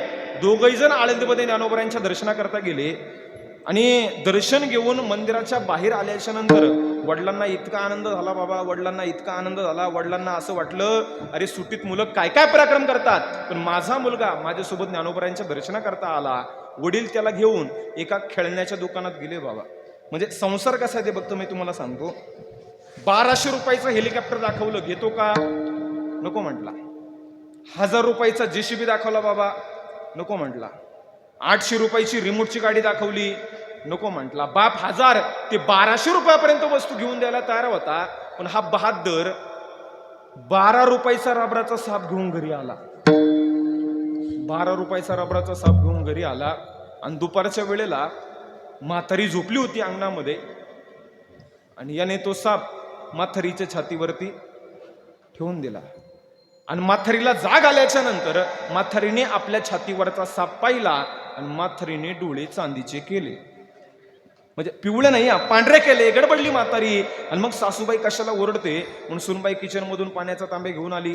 सुनबाईनं आपल्या सासूबाईच्या छातीवरचा साप पाहिला आणि तिचा हातचा तांब्या गळून पडला आणि ती जोरात वरडायला लागली, ना ना म्हणजे तिला नाग म्हणायचं होतं, पण तिला पुढचं ग सुचेच ना. अख्खं गाव त्या घरामध्ये गोळा झालं आणि कुणी काठी घेऊन येतंय, कुणी ढोल घेऊन येते. त्यांना असं वाटलं ढोलचा आवाज ऐकून साप निघून जाईल. पण एकनाथ महाराज म्हणतात की रुडू तरी कापडाची, किरडू तरी कापडाची. त्याला ऐकायला जाईल, त्याला आपला सकाळचा काकडा ऐकायला जाईल, त्याला आपलं 5 वाजता हरिपाठ ऐकायला जाईल, त्याला आपलं 7 ते 9चं कीर्तन ऐकायला जाईल घरी बसलेल्या सापांना. कारण तो साप कसा आहे, खोटा आहे ना. साप खोटा आहे. साप खोटा आहे, त्याला ऐकायलाच जात नव्हतं. अख्खं गाव त्या घरामध्ये गोळा झालं आणि ते पोरग एका कोपऱ्यामध्ये बसून गंमत पाहत होतं. ते पोरग मनातल्या मनात म्हटलं, कार्यकर्ते सप्त्याला एवढा खर्च करतात पण लोक कीर्तन ऐकायला येत नाही. पठ्ठ्यानं 12 रुपयात अख्खं गाव गोळा करून दाखवलं. तो त्याच्या आनंदामध्ये महाराज अख्खं गाव घरामध्ये गोळा झालं. कुणीतरी धावत पळत बातमी त्याच्या वडिलांना सांगितली. वडील धावत पळत आले आणि वडिलांनी आपल्या आईच्या छातीवरचा साप पाहिला आणि वडील सुद्धा एका कोपऱ्यात जाऊन रडायला लागले. आणि वडिलांना रडताना पाहून तो मुलगा आपल्या वडिलांच्या जवळ गेला आणि आपल्या वडिलांना म्हटला, बाबा तुम्ही घाबरले, तुम्हीच नाही का मला आनंदीची यात्रेत घेऊन दिलेला. साप कसा आहे, खोटा आहे ना. पण खोटा साप खरा मानला की दुःख भोगावं लागतं. महाराज म्हणतात लटिका व्यवहार सर्वाहार संसार. लटिका म्हणजे खोटा आहे, खोटा पहा. तुकोबारायांचं एक प्रमाण आहे पहा, तुकाराम महाराजांचं एक प्रमाण आहे. कानडीने केला मराठा व्रतार एकाचे उत्तर. एवढा प्रसंग सांगतो आणि माझ्या वाणीला पूर्ण विराम देतो. आपल्या महाराष्ट्रामध्ये 36 जिल्हे आणि 358 तालुके आहेत. मोजू नका, विश्वास ठेवा. 35च होते पालघर वाढला म्हणून 36 जिल्हे आहेत आणि 358 तालुके आहेत. 358 तालुक्यातला सोलापूर जिल्ह्यातला दक्षिणेकडचा शेवटचा तालुका अक्कलकोट आणि त्या अक्कलकोट तालुक्यातले बुधानी नावाचं गाव, तिथला पाटील समाजाचा मुलगा, त्याचं लग्न महाराष्ट्राला लागून असणारं कर्नाटक राज्यातला गुलबर्गा जिल्हा आणि गुलबर्गा जिल्ह्यातला होमनाबाद तालुका आणि होमनाबाद तालुक्यातले केंद्री नावाचं गाव, तिथली पाटील समाजाची मुलगी, दोघांचं लग्न झालं. पण लग्न झाल्याच्या नंतर प्रकार असा होता बाबा की मुलाला त्या ठिकाणी कानडी भाषा येत नव्हती आणि मुलीला त्या ठिकाणी मराठी भाषा कळत नव्हती. आणि हा लग्न झाल्याच्या नंतर नियमाप्रमाणे आपल्या पत्नीला आणण्यासाठी गेला. दोघही जण गुलबर्गा सोलापूर गाडीमध्ये बसले आणि कंडक्टरने 2 वेळेस बेल दिली. गाडी सुरू झाली. एक 7-8 किलोमीटर जाऊन गाडी थांबली आणि याने आपल्या पत्नीला प्रश्न केला, का ग ह्या गावाचं नाव काय. आता याने मराठीतून विचारलं ना, या गावाचं नाव काय, कारण तिला मराठी कळत होती ना. कळत होती. गेले काय घरी तुम्ही, झालं 5 मिनिटं. तिला मराठी कळत नव्हती. याने मराठीतून विचारलं, या गावाचं नाव काय. ती बाई हळूच म्हणली, यमकुंडरी शब्दाचा अर्थ आहे काय म्हणता. त्याला असं वाटलं ह्या गावाचं नाव यमकुंडरी असेल. त्याने डायरी काढली, पेन घेतला, लिहून घेतलं यमकुंडरी. पुन्हा बेल दिली कंडक्टरनं. परत 7-8 किलोमीटर जाऊन पुढच्या गावात गाडी थांबली. यानं पुन्हा तोच प्रश्न आपल्या पत्नीला केला, का ग ह्या गावाचं नाव काय. ती परत म्हटली यमकुंडरी. तो म्हणला आता गेली लगेच आली. मला असतात पहिली खुर्दा असेल आणि दुसरी बुद्रुक असेल, आपल्या वाकीसारखं. पुन्हा बेल दिली कंडक्टरनं. परत 7-8 किलोमीटर जाऊन पुढच्या गावात गाडी थांबली. यानं पुन्हा तोच प्रश्न आपल्या पत्नीला केला, का ग ह्या गावाचं नाव काय. परत म्हटली यमकुंडरी. मग हा वैतागला. हा म्हणला पहिली खुर्द, दुसरी बुद्रुक आणि तिसरी यमकुंडरी सांगते, मला वेडा समजते. राग आला त्याला. त्याने बाई मागं सारली आणि दिली जोरात. तुम्ही म्हणाल महाराज तुम्हाला कसं काय माहित, मी शेजारच्या सीटवर ना. आणि त्याने कानाखाली मारल्याच्या नंतर तिने पाचारीले इलबा म्हणून ती आपल्या पतीला म्हणली, इलबा अहो असं काय करताय. त्याला असं वाटलं मी हिचा नवरा आणि मला बा म्हणते. राग आला त्याला. त्याने गाडीतून खाली उतरवलं, तिला बसवलं गुलबर्गा गाडीमध्ये. हा गेला सोलापूर गाडीने घरी, अजून आणली नाही तिला. म्हणजे संसार हा असाच आहे, लटिका व्यवहार सर्व हा संसार. म्हणून तुकाराम महाराज म्हणतात की आम्ही एकांतात जाऊ आणि त्या परमात्म्याच्या नामसंकीर्तनाने जो बदल आमच्या जीवनामध्ये झाला, आम्ही त्याचंच पुन्हा पुन्हा खऱ्या अर्थाने सेवन करू. तेच महाराज अभंग.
ब्रह्मी ब्रह्मरस सेवू सदा. खऱ्या अर्थानं महाराज म्हणतात आम्ही एकांतात जाऊ आणि त्या परमात्म्याच्या नामसंकीर्तनाने जो बदल आमच्या जीवनामध्ये झाला आम्ही त्याचंच पुन्हा पुन्हा खऱ्या अर्थाने सेवन करू असं म्हणतात. चिंतन एकट्याने करावं, चिंतन एकट्याने करावं. दुसरं आला तर गप्पा होतात. चिंतन एकट्याने करावं, प्रवास दोघांनी करावा. एखादा जोडीदार सोबत असावा म्हणून प्रवास दोघांनी करावा. अभ्यास तिघांनी करावा. शंका समाधान डिस्कशन करता येतं म्हणून अभ्यास तिघांनी करावा.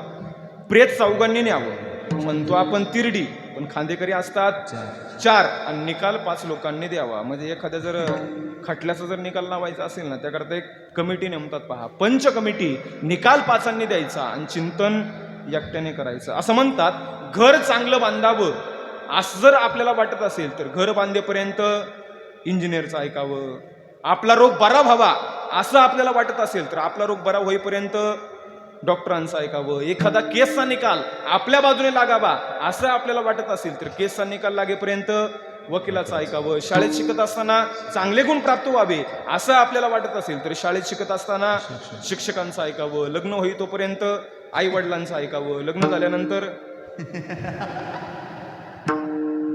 बायकोचं तर ऐकलंच पाहिजे पण आई वडिलांचं सुद्धा ऐकावं. कीर्तन संपेपर्यंत महाराजाचं ऐकावं. तुकाराम महाराज म्हणतात जीवनाचं कल्याण व्हावं असं आपल्याला वाटत असेल तर मरेपर्यंत संतांचं ऐकावं. म्हणून खऱ्या अर्थानं ही झालेली सेवा आपणा सर्वांच्या चरणी खऱ्या अर्थानं समर्पित करत असताना 20व्या दिवसाची कीर्तनरूपी सेवा श्री चक्रेश्वर मंदिर देवस्थान ट्रस्टच्या माध्यमातून खऱ्या अर्थानं या ठिकाणी माझ्या वाट्याला आली. खऱ्या अर्थानं मी माझं भाग्य समजतो. आदरणीय देशमुख सरच असतील, आमदार साहेब खऱ्या अर्थानं या ठिकाणी उपस्थित आहेत. खऱ्या अर्थानं अतिशय सुंदर अशा प्रकारचं वातावरण खऱ्या अर्थानं या ठिकाणी तयार झालेले आहे. गेली पहिल्या दिवसापासून जी गर्दी आहे तीच खऱ्या अर्थानं आत्तापर्यंत या ठिकाणी गर्दी आहे. म्हणून इथं आल्याच्या नंतर मी एकनाथ महाराजांचा अभंग घेणार होतो, परंतु ज्याला एकांत साधायचा आहे ना त्याने या खऱ्या अर्थानं तीर्थक्षेत्रावरती येऊन आपला एकांत साधला पाहिजे. म्हणून महाराज म्हणतात तुका म्हणे आम्हा एकांताचा वास ब्रह्मी ब्रह्मरस सेवू सदा.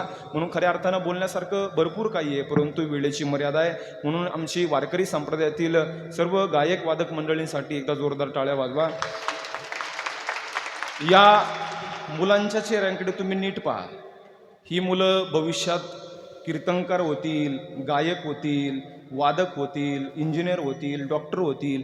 हे मी तुम्हाला आता सांगू शकत नाही पण ही भविष्यात चांगली माणसं मात्र नक्की होतील. आज समाजामध्ये कृष्ण महाराज लोक भरपूर राहतात पण गरज चांगल्या माणसांची आणि ते घडवण्याचं काम खऱ्या अर्थानं तुम्ही या ठिकाणी करतायत. म्हणून तुम्हाला खऱ्या अर्थानं द्यावे तेवढे धन्यवाद. खऱ्या अर्थानं थोडेच आहेत. सर्व गायक मंडळी असतील, आमचे नाणेकर बाबा या ठिकाणी उपस्थित आहेत, सर्व परमार्थिक क्षेत्रातील जाणकार मंडळी आपण या ठिकाणी उपस्थित आहात. खऱ्या अर्थानं बोलण्याच्या उगामध्ये एखादा वेडावाकडा शब्द गेला असेल तर तो माझा मला परत करा. महाराज म्हणतात नातरी बालक बुबडा बोले का वाकडा वेचुका पाऊले ते जोज करुणी माऊली रेजेजवी.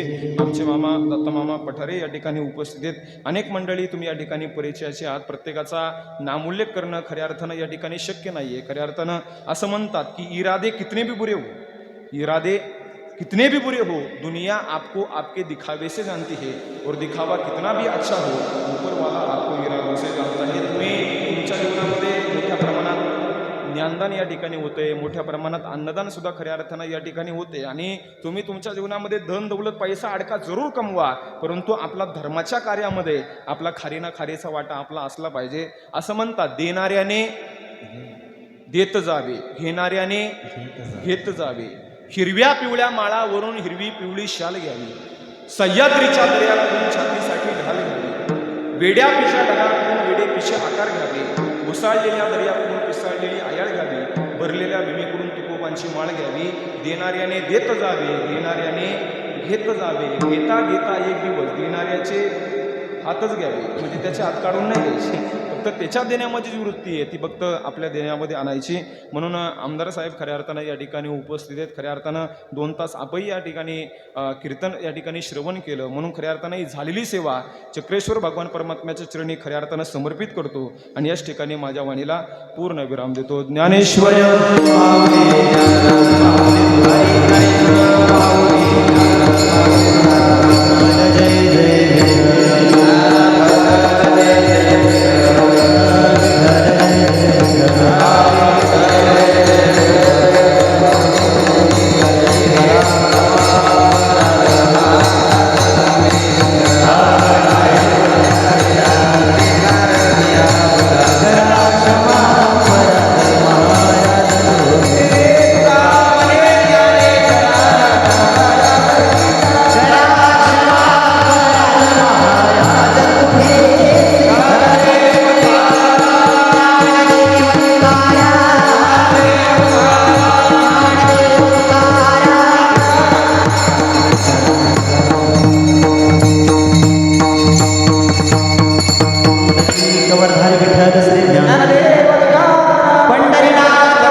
भक्तजन मायबाप, श्री चक्रेश्वर मंदिर देवस्थान ट्रस्ट चाकण, समस्त ग्रामस्थ चाकण, 12 वाड्यांसह आयोजनाने हा अखंड हरिनाम पुरुषोत्तम अधिक मास कीर्तन सोहळा शतकाकडे वाटचाल करीत असताना 32वा अधिक मास सोहळा या ठिकाणी संपन्न होत आहे.